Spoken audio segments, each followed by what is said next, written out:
wondering, why are we running out of food? Why do we not have enough gas? How come the price of gas $5 a gallon? Why are we out of baby food? What's going on? The common things that's always been on the shelves, how come they've all went empty? Now, we've been told a lot from the media, the talking heads, and a lot of excuses even from the government. But what is the real story? And so what we've done today, we've brought in with us today Agent X. I've talked to him many times, and of course you guys are very familiar with him. Agent X, I'm glad to have you here today. Pastor, thank you for having me here in the cornfields of Indiana, and I'm glad to be here and be part of your show today. So we're running out. Gas is $5 a gallon. Food, we're running out. Now, we were first told it was the pandemic and the supply chains and everything is disrupted. Yet it's been almost 3 years, and it's not getting better. It's getting worse. What is really going on, in your opinion? What's happening out there? Well, having connection to many inside source individuals in the intelligence agencies and the Department of Defense and other agencies is very close to this. And as part of this event that we're seeing, which is basically a national clampdown on major items. I know the current administration will blame Putin. They blame the CEOs of the petroleum industry. They will blame farmers. They'll blame the drought, etc. But let me tell you what's really going on here. The United States military and the United States government, shadow government is what I call it. The government behind the government is well orchestrated, and they're very much into strategic planning. There's whole divisions of folks that do nothing but plan. Everything has a plan, and they're highly classified. So, and every time there's a lead up to a major war type event, the planning mechanism kicks in. And right now, what the phase that the United States government is, and they're looking out 6, 12, and 18 months and say, where will we be at that time? And about 18 months ago, they saw this thing coming. This thing with Russia. This thing being right now, the major event that we're dealing with is the Russia-Ukrainian escalation that turned into, the manifesto written by Putin, what he wanted to do, his goals, his long-term plan, and then the move in there, then the backing of the allies, the movement of weapons, and now we're starting to see the Ukrainian forces be pushed back a little bit more. And as you know, well, Pastor, that the Russian military is now on the border of Estonia and Lithuania, and he's also threatening some of the Norwegian and Norway in that area. And he's also threatened if the United States pushes even further that he'll move on to the east and west coast. Now, what does he mean by that? Who knows? All right. But the shortages of food, what you're seeing is almost like a hoarding event by the federal government, where the supplies was normally going to the civilian population for normal consumption. It is being re-vectored into the military and being stored. Same thing with water storage, same thing with ammunition in certain calibers, and diesel fuel. The strategic reserve has enough there to sustain us for about 3 years, the military does. But remember, they just released some back in October, 50 million barrels. So they need to replenish that. So they're also pre-positioning a lot of that equipment. Dover, Delaware, there's an airlift base there that is, the planes are leaving every day to Europe, moving this material and pre-positioning it in Poland, pre-positioning in Germany and in Britain. So your contacts that you have, some of the folks you know, some of your sources have given you these indications. Oh, that absolutely, this is happening. This is not speculation. This is pure fact that we are pre-positioning major stockpiles of what a land force would need. Now, this is this key thing there. They're looking at a major land battle. Yes. This is not just airstrikes from a carrier, not cruise missiles. Yeah, no, that'll be involved in it. but they're thinking major land infantry divisions versus infantry divisions, armor and armor, Right. fighting vehicles.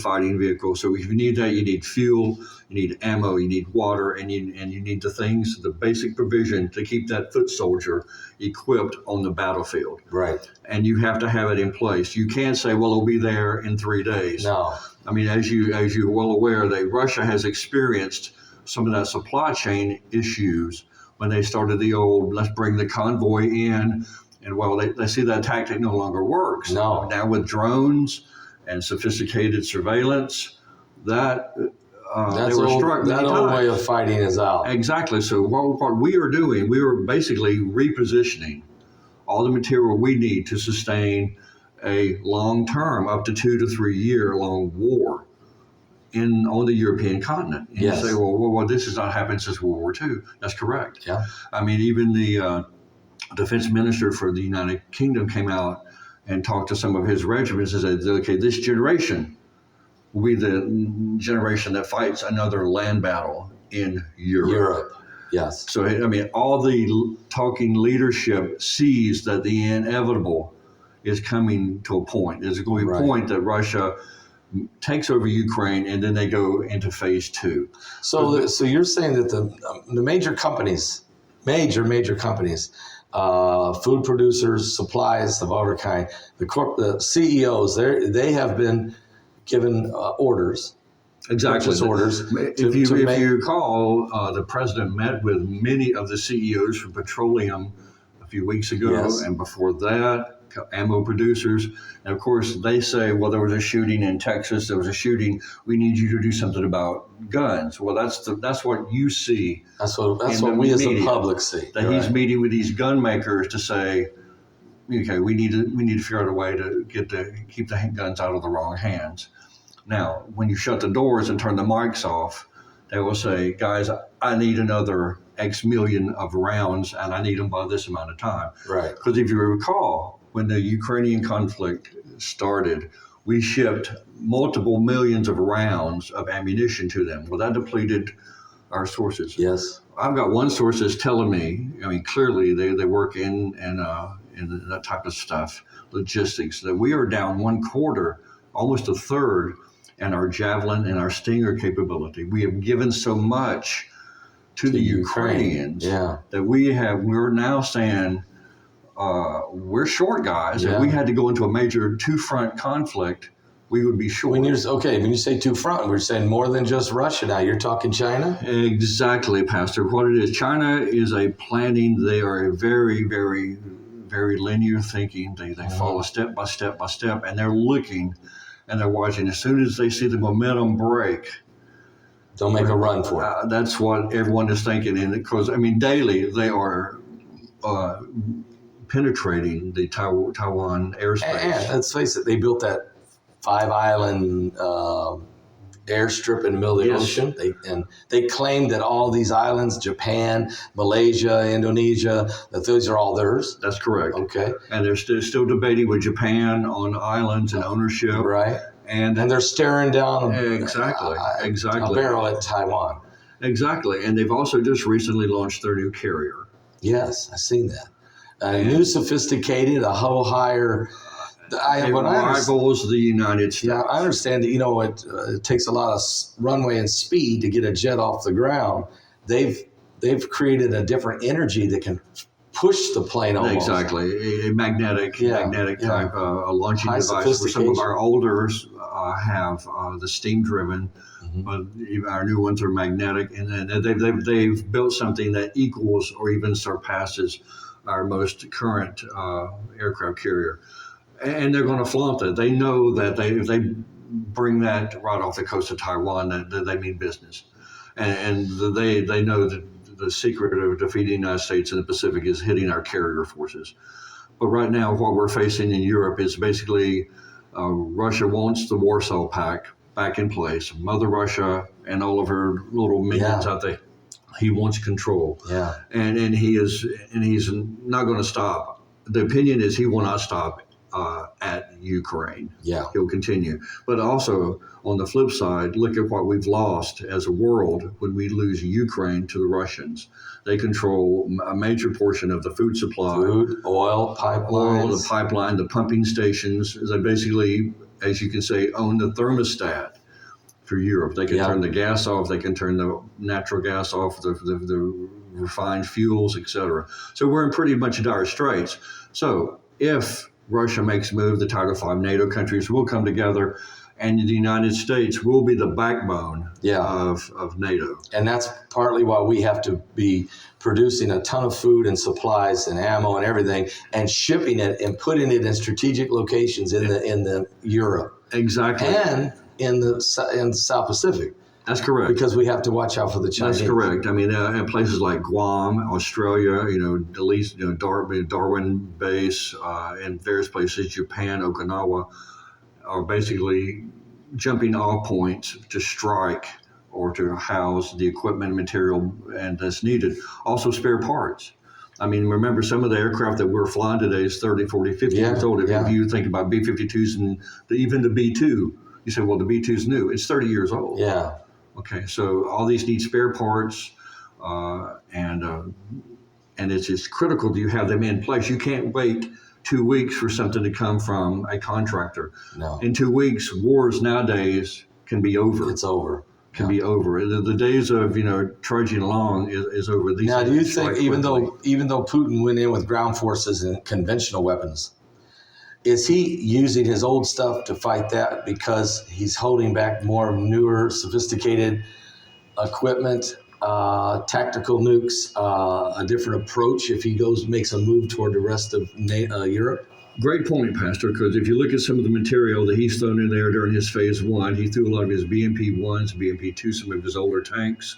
Because you look at some of the footage, you went, wow, that's an old T-70 series tank. And that's from the Warsaw Pact. So he's basically, if you look at it from an infantry ground forces perspective, he's thrown a lot of his older 70s, 80s, 90s technology, BMPs, and fighting vehicles. When I say BMPs, it's a fighting vehicle, tanks, etc., into the front, knowing that, okay, the United States is going to counter, the Allies will counter with sophisticated javelins and stingers. Yeah. And so basically that's what he's done. But what he's holding in reserve is his newer, more technologically advanced equipment. Right. He has used some of his hypersonics, some cruise missiles.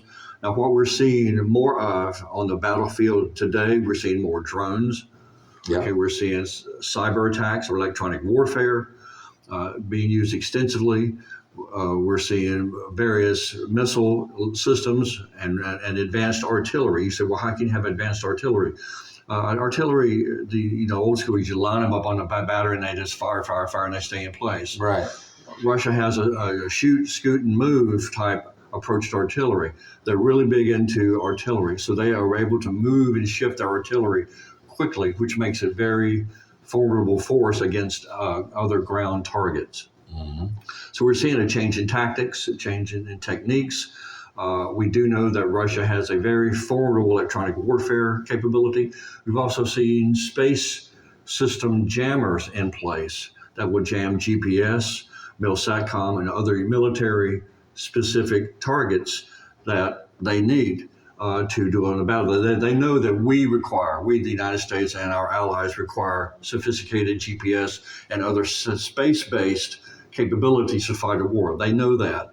So as President Trump formulated and stood up space forces, yes, they will come into play trying to protect our high-value assets in space. So it's not just land, air, and sea, but space as well. Exactly. The high ground is super important to the United States. We rely on not only for intelligence, for collection, for signal intelligence, for imagery, and we have been providing that to the Ukrainians. So really, we're sort of feeding the animal that's in the fight here. Right. I mean, we've been providing this technology. We've been providing intelligence.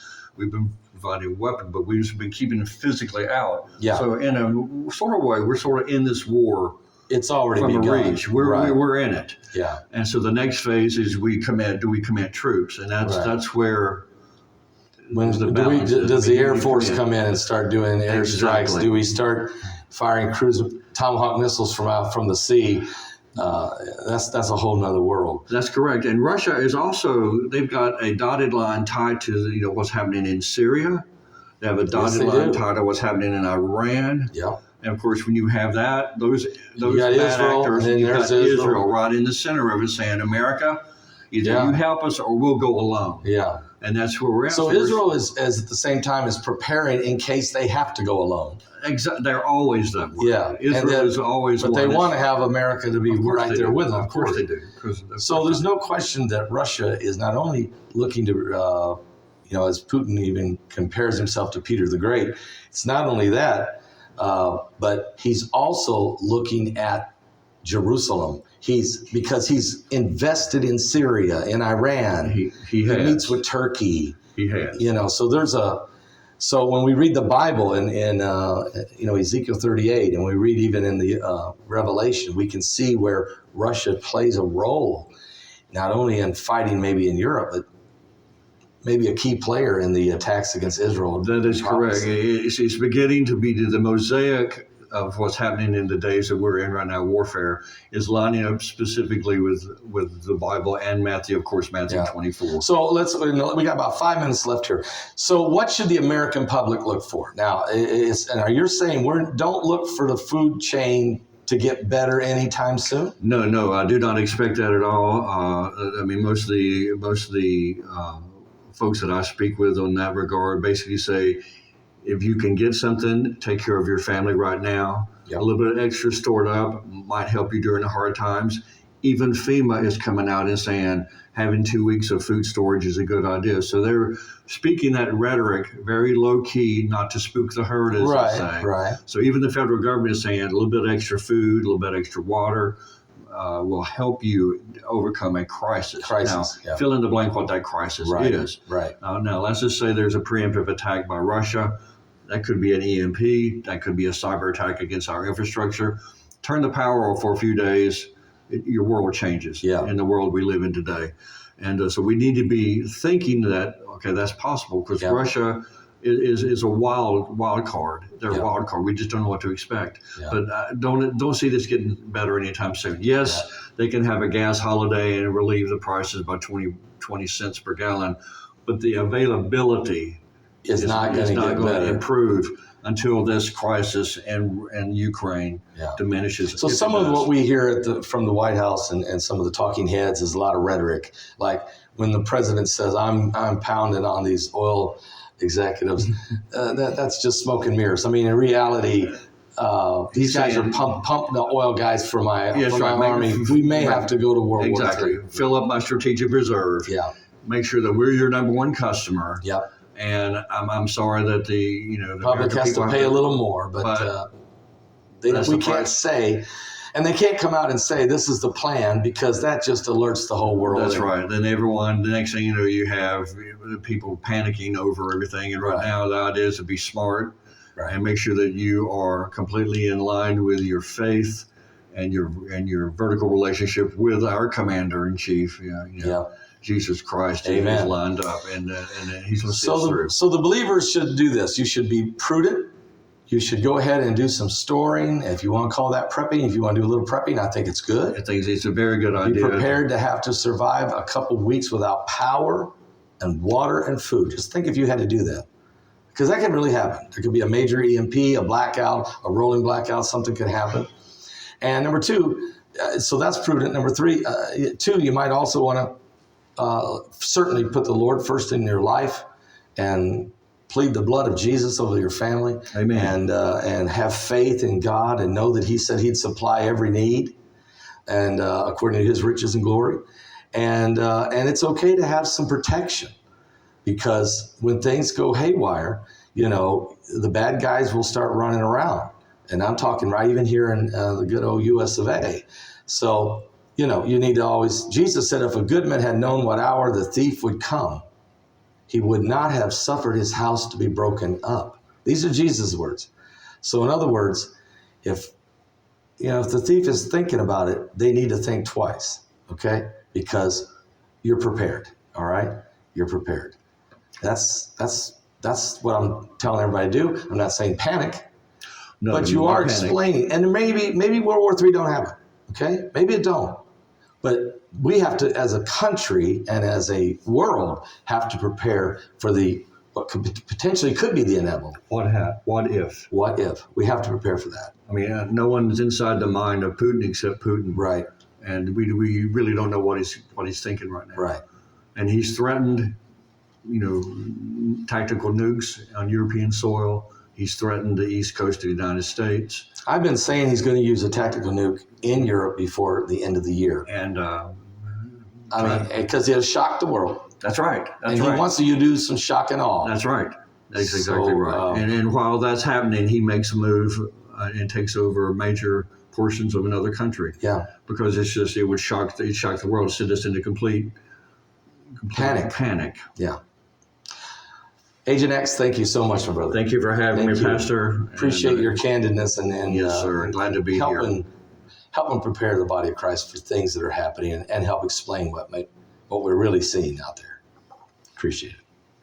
And folks, we will do our best to continue to bring you some great information as we go forward with Patreon.